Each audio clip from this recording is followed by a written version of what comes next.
Ian, thank you for joining me. I am one of your at the 10th floor of the University Tower. As am I. That's. I'll try again. Where's my fan doing that? Go away. My biggest fan. It's not even appearing on the screen now. It's ruined my joke. So yeah, I don't do comedy. Well, I was going to ask you how you're involved in the creative arts, but it seems like you might be a bit of a photographer. I have been known to click a shutter now and then. I say trained. I went to uni and did film production, film and media. I was just talking about this actually to a friend. Can you hear me all right, by the way?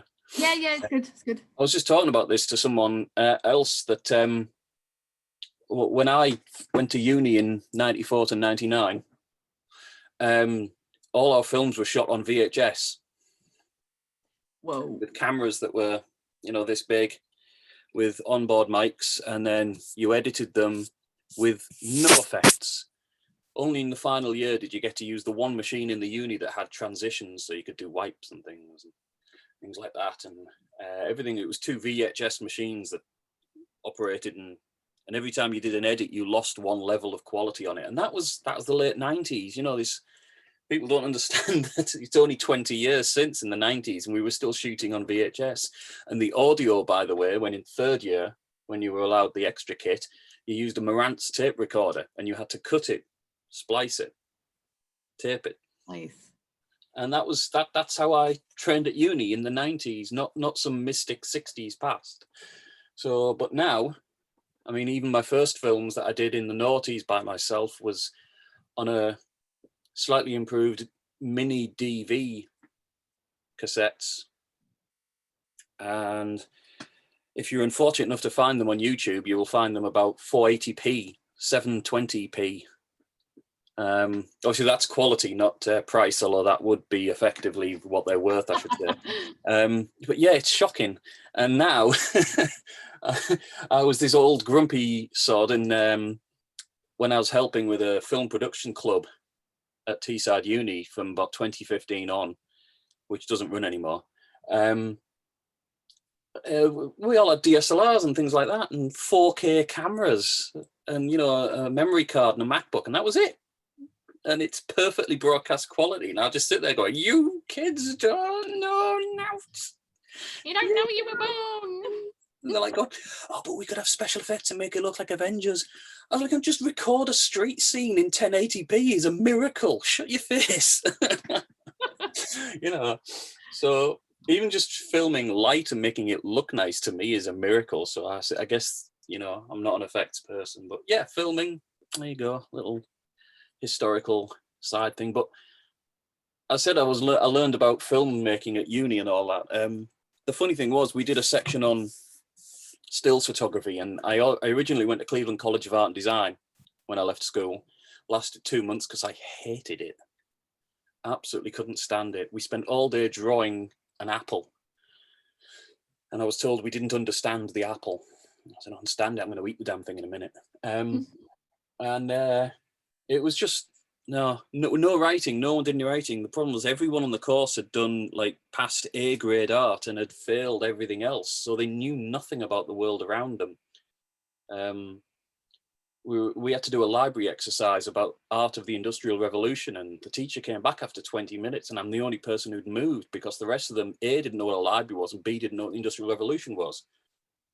And I was like, well, I've got to leave because I hate this. I hate everything about this. So, but yeah, we did photography there on film, again, little throwback. And I just didn't get it. I didn't get photography at all. I couldn't figure out keeping the camera still and having everything told within one frame, and it wasn't until early noughties when my friend loaned me his first digital camera, a Kodak EasyShare 3 megapixels. Loved that camera. I used to photograph everything black and white. I just used to take it everywhere and photograph it. And it was only when I was able to photograph freely, the freedom digital gave me to photograph 100 pictures instead of one, that I finally, well, if you pardon the pun, clicked. And since then, yeah, I've now got a DSLR, which is both film and photography. I've got a little digital mic, which I screw onto the side, and then I've got a MacBook, which I edit on, and yeah, all my photography and all my filmmaking needs are all in that little box now, that little rucksack-sized thing. Brilliant. And, ephemeralization, Buckminster Fuller would have called it. well, that's a nice word, yes. Doing more with less, basically. Yeah, well, you get so many people, and it's funny, you know, so a lot of people go, no, I do film, and I really grunt at that. I don't like it. Digital is freedom. Digital is an idea that me and a friend had who was in the film production club, who's from Leipzig and is back there now. And we're going to shoot a film when lockdown's over. She's going to shoot one half, the girl half of the film in Leipzig, and I'm going to shoot the male half. And you know, we're not going to meet, and we're going to edit them together via the internet. And it's going to be a film in two cities, never having met. You couldn't have done that with VHS. No, that would be very I don't know if it's going to be any good, but I'm going to enjoy it. You know, and photography as well. I mean, I went for a walk down the river and took some photos the other day, and you know, I took 70 photos, and yeah, 15 of them are good. But you know, but although I guess we all have, you know, we all have our different ways of working, and you are quite traditional in some ways. Like, for example, the shot behind you, it's not been photoshopped, has it? You work with filters. It has a little bit. I mean, I like Photoshop because you can. My thing has always been the thing that Stanley Kubrick once said, which is real is good, interesting is better. You know, I mean, I love your Photoshop skills because I don't do a lot. I don't do a lot of Photoshop. I know that there are people who can do miracles with Photoshop. But I mean, if you I'll just duck. That's basically an orange filter. I love orange, and my wide angle lens, and I've increased the clarity and dropped some of the highlights of it because the sun was extraordinarily bright, and that's about it. But yeah, I often combine a bit of both. But yeah, yeah, I do. Yeah, I love filters.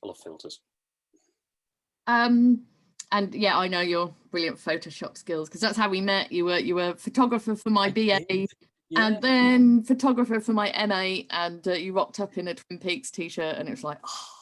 And then you were awfully kind enough to Photoshop me into like the Black Lodge. Yeah, and I still can't get rid of me. I know. Here we are still. So I mean,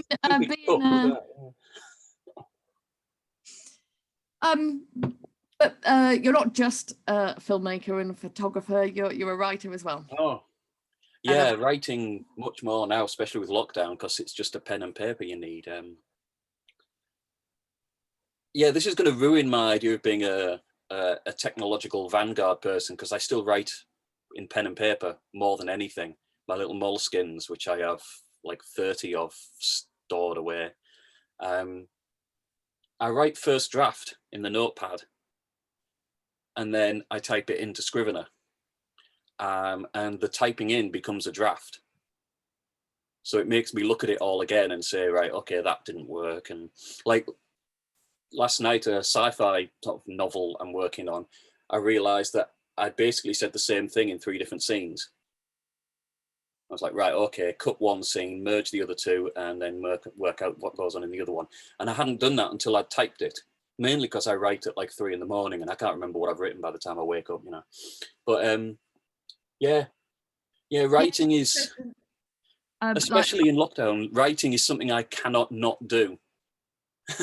It's like stopping breathing. If I'm not writing something, I feel completely at a loss, you know. And yeah, so it's been, I mean, I've taken great heart in seeing your posts about all this, you know, immense amount of creativity you're getting in lockdown. If it's not spoilers or anything, Can you tell us a little bit about your series of novels set in and around Middlesbrough? Oh yeah, I really like it's via the role playing game Call of Cthulhu, H.P. Lovecraft's tentacle horror madness of the 20s and that.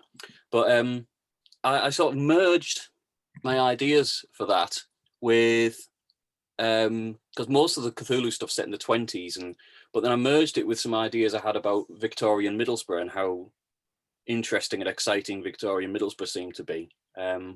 Mainly thanks to Scorsese's film Gangs of New York, where I was watching it and I thought, well, what was Middlesbrough doing at this point? I bet it was just as crazy. And I looked it up, and one summer later, Blade Runner t-shirt. One summer later, after getting completely lost in Middlesbrough's archives and Central Library, finding out just how insane Middlesbrough was in the 1800s. I mean, it only existed in 1825. It was about 1880 was probably at its peak of industry and growth, and I found out that there really was like about a third of the population roughly were Irish, and then there was about nearly 10% German, and there was Scots, Yorkshires, Welsh, and very rarely the twain met. And apparently it was very interesting and extraordinarily alcoholic and unhealthy and very lively. And I just decided, I started just coming up with ideas about setting horror stories in Victorian Middlesbrough. To be honest, a lot of them, the first idea it came from was a joke. The first one I thought up was in the Crown, the pub that is now long gone, which any Middlesbroughite will know about probably. And the story was, because the Crown used to be a theatre, and the little story that I came up with was that there was these Victorian investigators were called to exorcise a foul spirit that was haunting the theatre, and they did. But unfortunately, when they exorcised it in one of the side rooms, it left a revolting, gooey puddle on the ground that stunk to high heaven, and every midnight it would come back to the same spot, that gooey pool. And that's why the toilets in the Crown always had that just lake on the floor that stunk all the time. And when I told that story to people, they thought it was hysterical and thought it was just like, is there any other stories of Middlesbrough's creation or origin that you can turn? So I started finding stories of Middlesbrough's origin and Middlesbrough's past and adapting them, giving them a slightly tongue-in-cheek, but also a sort of occult, supernaturally reason for existing. You know, the main thrust of it all being that deep under the Cleveland Hills is an imprisoned ancient demonic being, and the mining woke it up. You know, and it's progressed from there, and I've done one about a missing third diary of Captain Cook, based on a detour that one of his voyages went on. That happened, the detour, if you look at the map, happens to be almost exactly where Lovecraft said that Cthulhu's sunken island was. Well, obviously then he found Cthulhu, didn't he? I mean, let's talk about that. Yeah, that's true, you know. And then on his third voyage, he was very ill. So obviously he went mad, you know. What other ones did I come up with? I want to set one in Great Ayton, because I think Great Ayton's Teesside's Twin Peaks. It's all nice and cute, and you know, but there's weird stuff goes on behind those curtains. I bet you there is. Too nice, a little bit too normal. Also, yeah, all sorts of things. I mean, but it's a never-ending source of stuff. This Victorian town that had thousands of people turning up every week, and there was, you know, 90 blast furnaces on the river. It's just, I would love some effects house to create visuals of what Middlesbrough must have looked like on the evening or at night. And we've got that photo behind you, but imagine 90 blast furnaces on that horizon. Like Mordor from Lord of the Rings. It must have been unbelievable. And the smell and the smoke. God knows. To get something immersive going on with that. But yeah, I've got two novellas, another short story, and an extraordinarily long novel, which I finished over the summer, which is 102,000 words. that took some doing. And they're all just sat in paper or on my desktop in my computer. So if anyone knows how to publish things, I'm sure we know people who know how to publish things. I mean, I've dabbled. yeah, I'm the right person for it. I mean, people say self-published, but I'll be brutally honest, I want to make money out of it, you know. Well, I'm a poor artist and I'm really sick of being poor about it. I would just like to not fear the next few months.